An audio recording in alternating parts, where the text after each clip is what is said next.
എറണാകുളം തൃപ്പൂണിത്തുറയിൽ 15-കാരൻ മിഹിർ അഹമ്മദ് ആത്മഹത്യ ചെയ്ത സംഭവത്തിൽ പുത്തൻകുരിശ് പോലീസും അന്വേഷണം തുടങ്ങി. ആരോപണ വിധേയർ പ്രായപൂർത്തിയാകാത്തവർ ആയതുകൊണ്ട് കേസ് രജിസ്റ്റർ ചെയ്യാതെയാണ് അന്വേഷണം.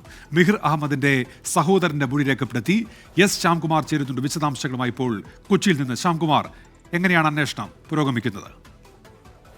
ഉന്മേഷെ, മിഹിറിനെ റാഗ് ചെയ്തിട്ടുണ്ട് എന്നുള്ള പരാതിയിലാണ് പുത്തൻകുരിശ് പോലീസ് അന്വേഷണം ആരംഭിച്ചിരിക്കുന്നത്. ഈ കേസിൽ ആരോപണ വിധേയർ എല്ലാവരും 15 വയസ്സ് മാത്രം പ്രായമുള്ള ആളുകളായതിനാൽ എഫ്ഐആർ രജിസ്റ്റർ ചെയ്യാതെ നിലവിൽ അന്വേഷണം നടത്തുകയാണ്. തുടർന്ന് ജുവൈനൽ ജസ്റ്റിസ് ബോർഡിന് മുൻപാകെ ഇതുമായി ബന്ധപ്പെട്ട അന്വേഷണ റിപ്പോർട്ട് പോലീസ് സമർപ്പിക്കും. റാഗിംഗ് നടന്നു എന്ന് തെളിഞ്ഞു കഴിഞ്ഞാൽ ഈ കുട്ടികൾക്കെതിരായിട്ട് ജുവൈനൽ ജസ്റ്റിസ് ബോർഡിന്റെ അനുമതിയോടുകൂടി എഫ്ഐആർ രജിസ്റ്റർ ചെയ്യാം എന്നുള്ളതാണ് പോലീസിന് ലഭിച്ചിരിക്കുന്ന നിയമോപദേശം. ഈ കേസുമായി ബന്ധപ്പെട്ട മിഹിറിന്റെ സഹോദരന്റെ അടക്കം മൊഴിയും പോലീസ് രേഖപ്പെടുത്തിയിട്ടുണ്ട്.